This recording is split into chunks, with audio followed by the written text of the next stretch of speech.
Yeah, what's up YouTube, Taz on the One Saga. This is going to be my official review of the Tokyo Marui Sig Sauer P226R. R meaning it is the railed version, hence the rail underneath. So the last review I did of this gun, I've already done a review of it, but it was actually months ago, only the day after I got it, so I'd had very little shooting experience with it. So now I've actually skirmished with it probably about 10 to 12 times now. It's getting on somewhere around there. I've had a lot more shooting experience with it, so I thought it'd be more appropriate for me to do a review now I've had more experience, because that makes sense, of course. So getting right into it, this is Tokyo Marui's Sig Sauer P226R, which is an exact replica of the same named gun in real life. It's a 9mm, also comes in 40 Smith & Wesson and 357 Sig. It's made by Sig Arms Incorporated, which is a Swiss manufacturer, and there's also some German something or other in there somewhere from what I remember. So my real still history knowledge of this gun isn't amazing because I'm not really big on handguns. I'm a rifle person, but this one's alright. I like this one really because it really does it for me. The ergonomics are great, but we'll go more into that one later. So excuse me. Starting with construction, if I eject the magazine, so we can actually go over all the parts in one go.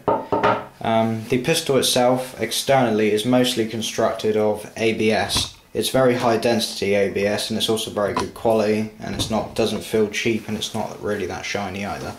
Has a matte black finish, and the part of the grips here have a more glossy finish at the front, where the fingers are. It's no big deal. The magazine is constructed fully of steel. It has to be to contain the pressure, of course. Not sure that's entirely true, but that's my best guess why. Because that's one of the most vital parts of it. The operating mechanism. A lot of the internal parts of the gun are, of course, metal, as is the trigger and the hammer at the back. They're both metal, and these screws holding it in. I'm pretty sure that actually I think these might be metal, I'm not sure, I can't really tell, but they probably are. Anyway, it doesn't matter too much. Most of it is ABS, you get the drift.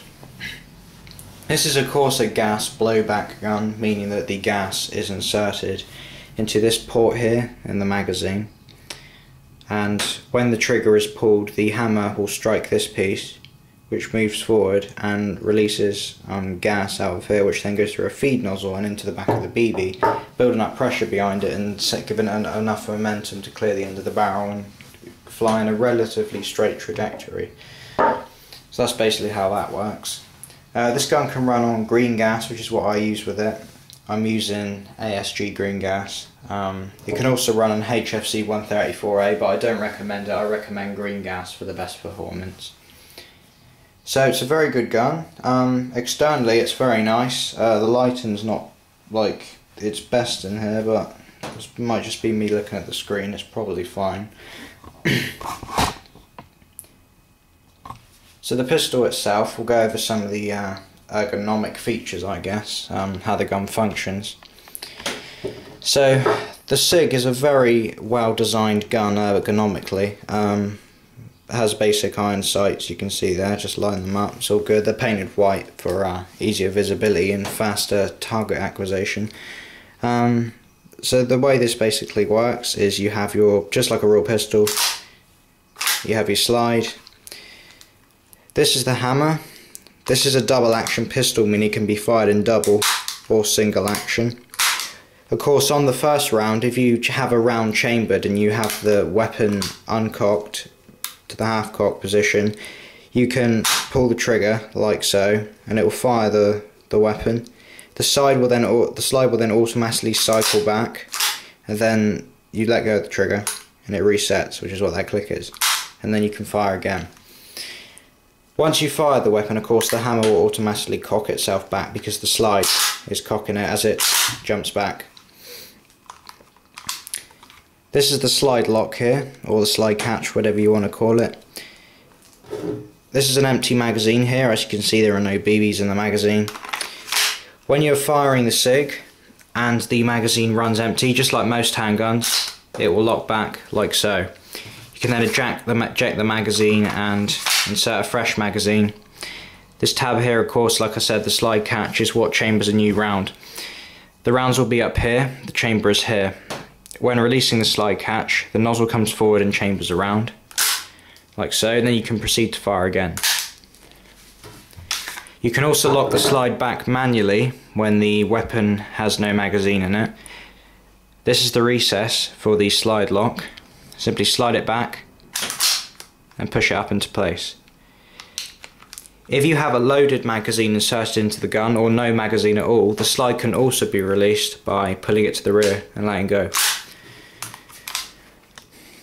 So ergonomically, it's a very nice gun. Of course, the magazine release is standard, just a release button here. You push that button with your thumb, pops the magazine out. Of course, you can remove it manually, or it can fall free basically underneath. Just put your hand underneath it, grab it, change magazines. This here is the decocker. The way this works, the hammer on the gun has 3 positions. This is uncocked, of course. You can still pull the trigger, but it is uncocked. This is the half cock, and this is the full cock. For example, if you load a magazine into the gun and then chamber around, you can decock the weapon by just manually doing it, or you can fast track it by, if you have a round chambered, you simply push on this decock lever and let go. That puts the gun into half cock. The reason this gun is a half cock, it's used as a safety feature. As an example, you may be pulling on the hammer, and as you're pulling it back it may slip. As you can see there, it goes into half cock. If this feature wasn't present, it may go all the way forward and accidentally fire around when you're not ready, and you may shoot a friendly, some guy on your team who's going to be very annoyed about it. So that's for a safety reason, and of course safety in general. This here is the takedown lever. Sorry, I don't know why I keep putting it down for. Just weird temptation. This is the takedown lever. The way this works is it disassembles the top slide from the frame, or the body, whatever you feel like calling it. To do this, or to disassemble the pistol, simply pull the slide to the rear and lock it to the rear. Check that there are no BBs in the chamber, which there aren't. You also want to make sure there's no magazine in the weapon. Once that's done, push this slide clockwise 90 degrees. Push the slide back slightly and pull it out. This is your frame, the top frame.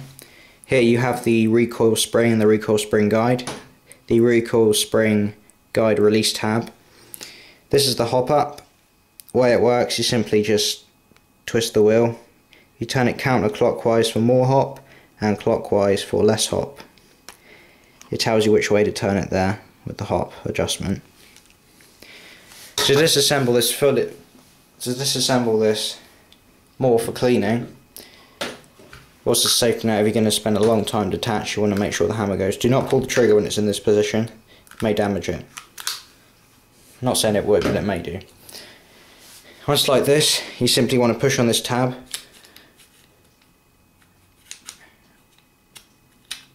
which removes the recoil spring and the recoil spring guide. Next, push on the barrel or the chamber area.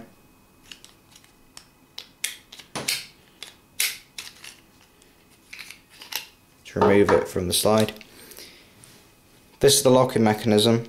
The way this basically works is similar to the real pistol, obviously not with quite the same effect, but it's made to imitate the locking of the breech. When the slide is pulled back, this will slide down, of course, which will unlock the barrel from the frame. If you wish to strip it down further, simply slide it and just pull down and out. And there is your inner barrel. Here you can see the hop up when it's fully set on, at the top there, and with the hop up fully off. To reassemble, simply the opposite, slide it back in.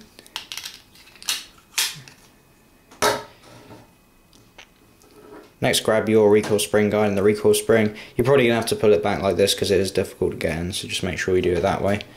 There's a little hole in the front which it goes through, you'll know it when you see it. Just slide it back in. Grab your pistol frame, cock the hammer back, realign the lower frame with the slide, cock it all the way back, slide it so it meets, and it will flick on. After you've done that, you want to do a function check, which basically pull the trigger, keep it held, pull it to the rear, let the slide go forward, make sure the trigger resets. You also want to check by putting an empty magazine in and putting the slide to the rear that it locks to the rear without touching it. That's basically a reassembly done. So personal experiences with this gun, I've had it since December last year, Christmas Day in fact, and I've now used it about 10 to 12 times in skirmishing at 0-1. Not 0-1, ground zero. 0-1's the store, me being silly again. And it's never let me down. It has fired successfully every time the trigger has been pulled, so I'm really happy with that. I would highly recommend this gun to anyone who's looking for a good quality sidearm for a low price. This one in particular was £114.95 from Combat South. The price has slightly risen a little since then because of VAT increase of course, but you can still get these relatively cheap. Tokyo Marui makes some of the best gas blowbacks on the market, so I definitely recommend anything by Marui. I particularly recommend the Sig because its ergonomic features are just, I believe, far superior to a lot of other pistols in the past or of the present day. I really do like the ergonomics on it, which made it a buy for me. But basically, I don't recommend this gun just to any person. I do recommend you try out pistols first, obviously, before you buy them, but this is probably definitely one to try out. Definitely try out the Marui version. Yeah, it's a great gun, so I highly recommend it. Go out and get it. If you have any questions, post them in the comments. Please don't private message me any questions, so if someone has the same question they can see the answer when I reply to you, so please post them in the comments. Please rate, comment, subscribe, and feel free to post anything amusing and anything that isn't airsoft hating in the comments, and I'll see you around. Have a nice day.